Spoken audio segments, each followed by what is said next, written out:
Assalamualaikum warahmatullahi wabarakatuh. Perkenalkan, saya Rahma Humaira dari kelas 3C dengan NPM 22106310500095. Pada kesempatan kali ini, saya akan mempresentasikan mengenai materi saya, yaitu sarana dan prasarana pendidikan dengan dosen pengampu Dr. Haji Dadang Rahman Munandar, MPD. Pada sarana dan prasarana pendidikan, di sini saya melakukan observasi dengan objek penelitian ada 3, yaitu SMPN 1 Karawang Barat, SMPN 3 Karawang Barat, dan SMPN 2 Karawang Timur.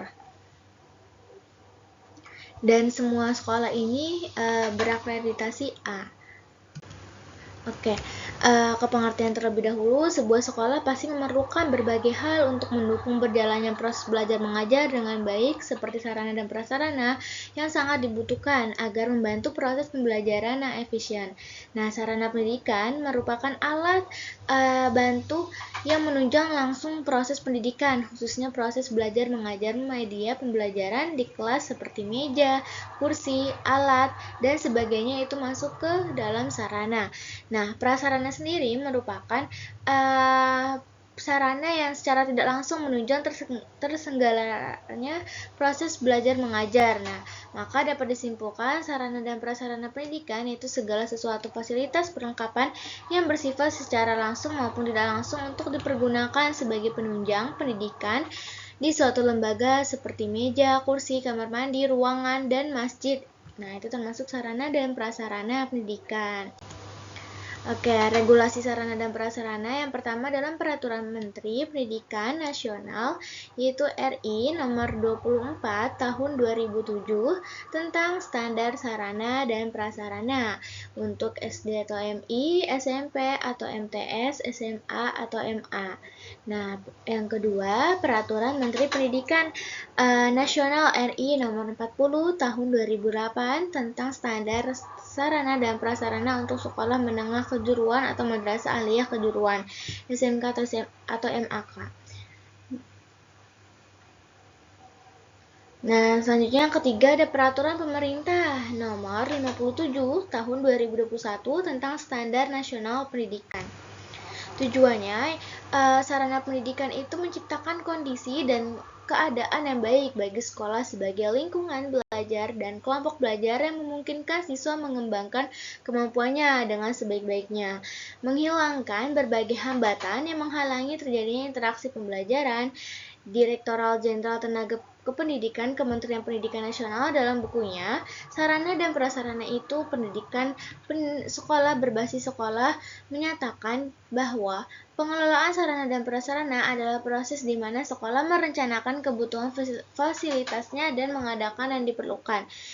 Dijelaskan juga bahwa hal ini dimaksudkan untuk membantu masyarakat dalam mengelola peralatannya, sarana, pengelolaan kegiatan pemeliharaan sarana, pengelolaan persediaan kegiatan sarana dan prasarana, serta penyusutan biaya inventaris sekolah. Nah, berikut adalah contoh sarana dan prasarana pada SMPN 1 Karawang Barat. Di sini ada ruang guru. Nah, seperti biasa di ruang guru terdapat meja, kipas, dan figuran. Ini termasuk sarana dan ruangan ini termasuk prasarana. Seperti itu. Nah, ini ada masjid yang luas, nyaman, dan bersih. Selanjutnya di sini ada perpustakaan yang buku-bukunya disusun dengan rapi. Selanjutnya di sini ada lab. Nah, lab ini di sampingnya ini itu ada menyimpan macam praktikum seperti anatomi, terus gelas-gelas ukur. Selanjutnya di kelas itu beberapa kelas memakai infocus dan kelasnya itu rapi, bersih, dan memakai meja kayu. Selanjutnya pada lab ini, pada multimedia, ada meja-meja. Nah, meja-mejanya ini di atasnya itu ada komputer yang berjumlah kurang lebih 200 komputer atau laptop. Nah, jadi mahasiswa jadi peserta didik bisa memakai multimedia ini. Terlebih saat ulangan bila jaringan peserta didik tidak baik atau peserta didik tidak membawa handphone atau peserta didik kehabisan baterai bisa memakai multimedia ini. Nah, contoh saran dan prasarana selanjutnya itu pada SMPN 3 Karawang Barat. Nah, di sini ada lab. Nah, labnya itu ada tersedia AC juga, cukup luas labnya, dan masjidnya juga bersih, luas. Selanjutnya ada kantinnya yang berjejer. Nah, selanjutnya di sini ada ruang kelas. Ruang kelasnya itu sebenarnya ada yang memakai kursi yang bagus seperti ini dan kursi kayu yang seperti ini. Seperti biasa, ruang kelas terdiri dari kipas. Selanjutnya ada toilet. Nah, toiletnya ini ada toilet disabilitas sama toilet biasa. Selanjutnya ada ruang perpustakaan difasilitasi oleh AC. Nah, selanjutnya pada contoh sarana dan prasarana ketiga yaitu ada SMPN 2 Karawang Timur. Nah, seperti biasa ada musolanya, nih lorongnya dan ini lapangannya. Nah, berikut adalah dokumentasi hasil observasi hasil wawancara yang telah dilakukan pada 3 sekolah. Nah, kelebihan dan kekurangan di SMPN 3 Karawang Barat. Nah, SMPN 1 Karawang Barat. Yang pertama, kelebihannya itu terdapat fasilitas multimedia yang dilengkapi 200 laptop atau komputer infocus dan AC seperti yang sudah saya bilang. Yang kedua, terdapat banyak ruang kelas sehingga dalam perkelasnya memuat peserta didik yang tidak begitu banyak dan pembelajaran efektif.